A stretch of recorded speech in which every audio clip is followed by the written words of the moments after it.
Leslie's Lessons. So today I wanted to talk to anyone who is dealing with a breakup.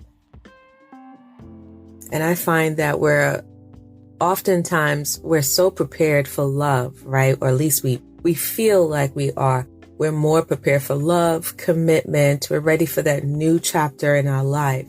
But sometimes, more than often, we're not prepared for if things don't go our way. And there's a difference between anticipating things not going your way and just having basic tools to help manage your emotions and just mental capacity when things don't work out. And let's face it, no one wants to prepare for a relationship to be doomed. It's just that's what happens some part of our lives on our journey. And what do you do?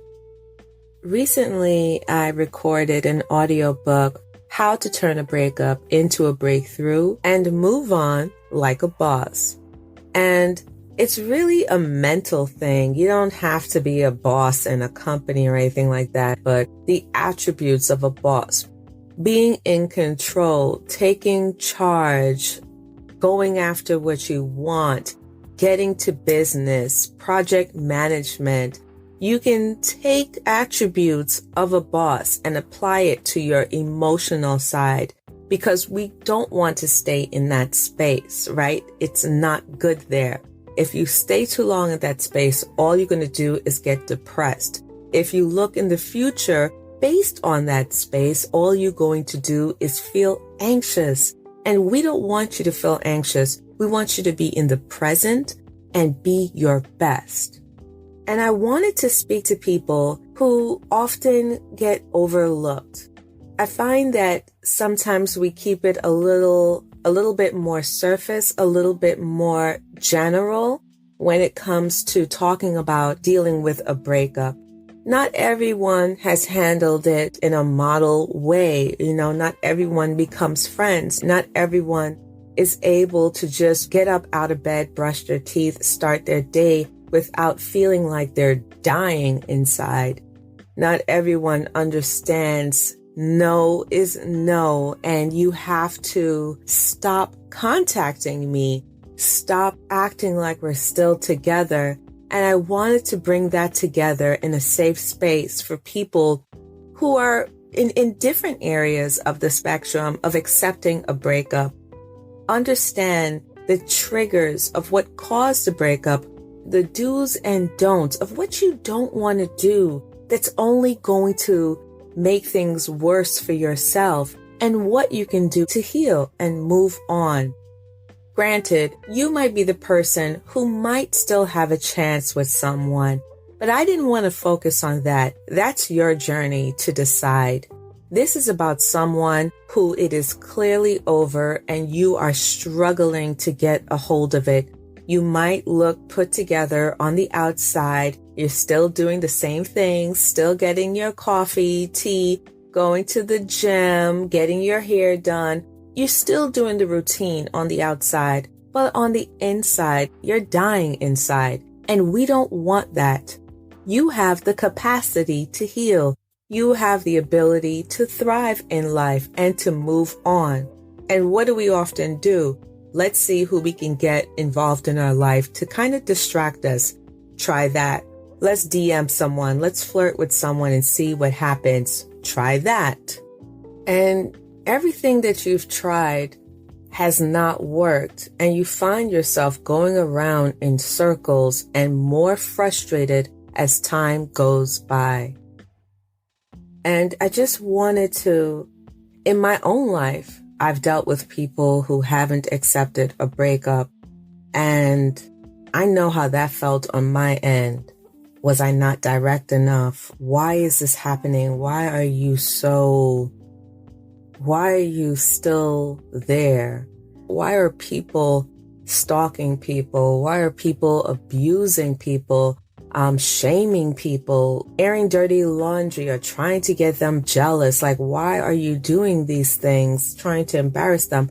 Why are you doing these things when the breakup is really not personal? It's not a personal attack.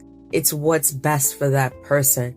So either if you're the person that's struggling to accept the breakup, you're hurting, you want desperately that person back, you want that person back, or you just don't know what to do, there's something for you in this book. And there's something for you. There's jewels of advice for you in this book. And my goal wasn't to make someone feel ashamed of how they feel, but to feel comfortable knowing that, you know what, I've been trying to deal with this on my own, but I don't have the tools. I don't know what to do. I'm going to my usual moves in my own mental survival kit, but it's not working. I need new energy. I need a new way of thinking how to do this in my life.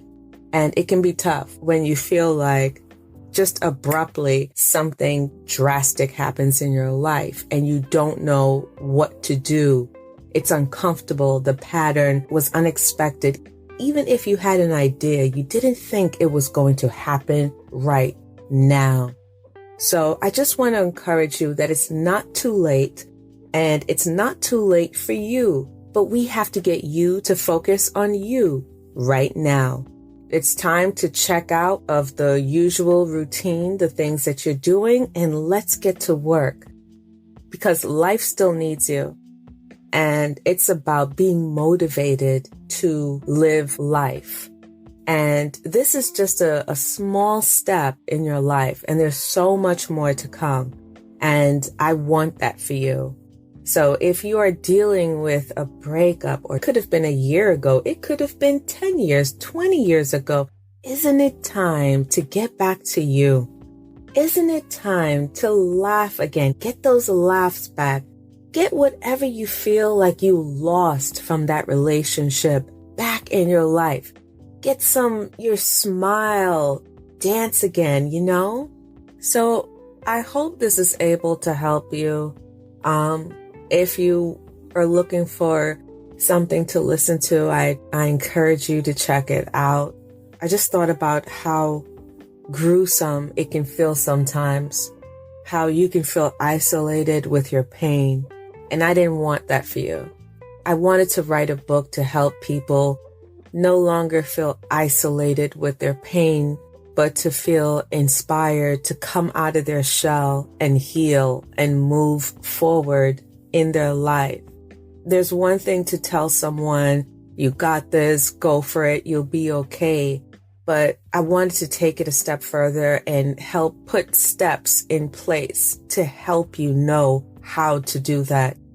Be your own hero. You have the capacity to save yourself. You just have to look and see that you are wearing a life jacket within. And that's it.